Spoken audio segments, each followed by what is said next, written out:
Afghan officials say at least 4 planes chartered to evacuate several hundred people from Afghanistan, people seeking to escape the Taliban takeover, have been unable to leave the country for days. Conflicting accounts emerged on Sunday about why the flights weren't able to take off as pressure increases on the United States to help those left behind in Afghanistan. An Afghan official at a northern airport said that the would-be passengers were Afghans. He said many did not have passports or visas and so were unable to leave the country. But the top Republican on the U.S. House Foreign Affairs Committee, Michael McCall of Texas, told Fox News that the group included Americans and that they were sitting on the planes, but the Taliban was not letting them leave. He didn't say where that information came from. An official with the U.S. State Department told AP that the State Department has no reliable way to confirm that information, including how many American citizens might be on the flights, since it no longer has people on the ground in Afghanistan. That official added, however, that the State Department will hold the Taliban to their pledges to let people travel freely. The official spoke on condition of anonymity because they were not authorized to speak publicly about the matter. A UN spokesman said the United Nations humanitarian chief Martin Griffiths met on Sunday with leaders of the Taliban who pledged to guarantee the safety of humanitarian workers and aid access in Afghanistan. Griffiths is in Kabul to have several days of meeting with Taliban leadership as Afghanistan faces a humanitarian disaster. Griffiths said on Sunday that the humanitarian community is committed to delivering what he called impartial and independent humanitarian assistance to the people of Afghanistan.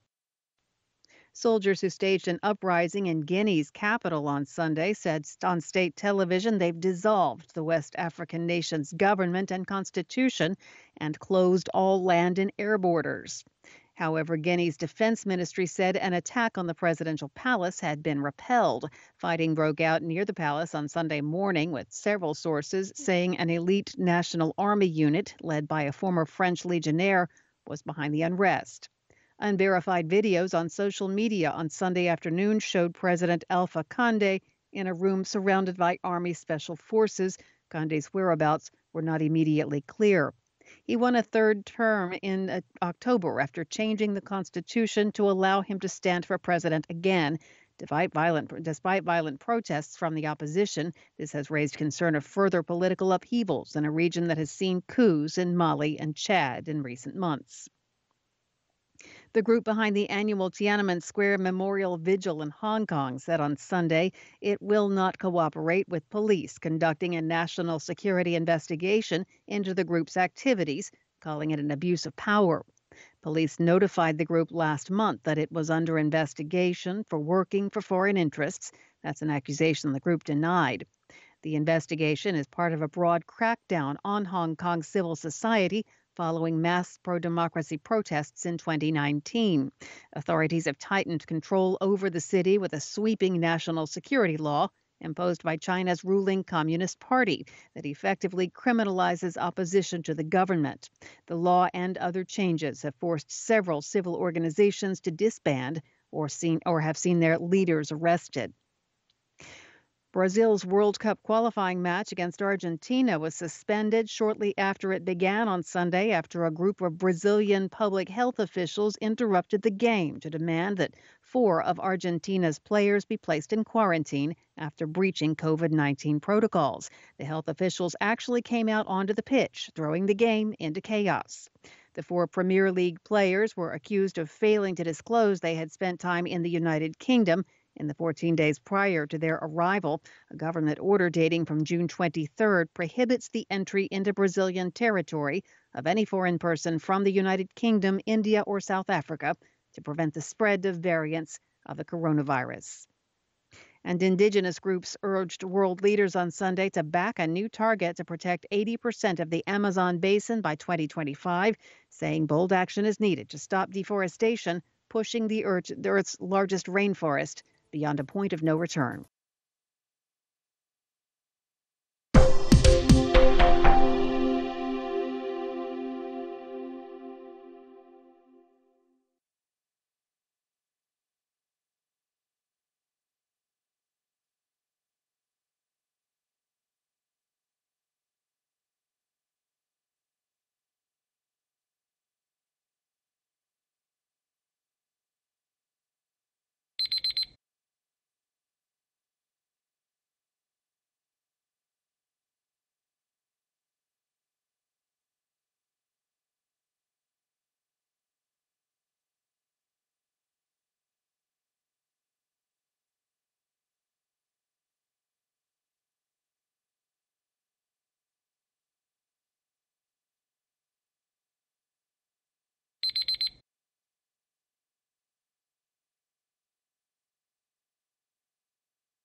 Hi, thank you for watching.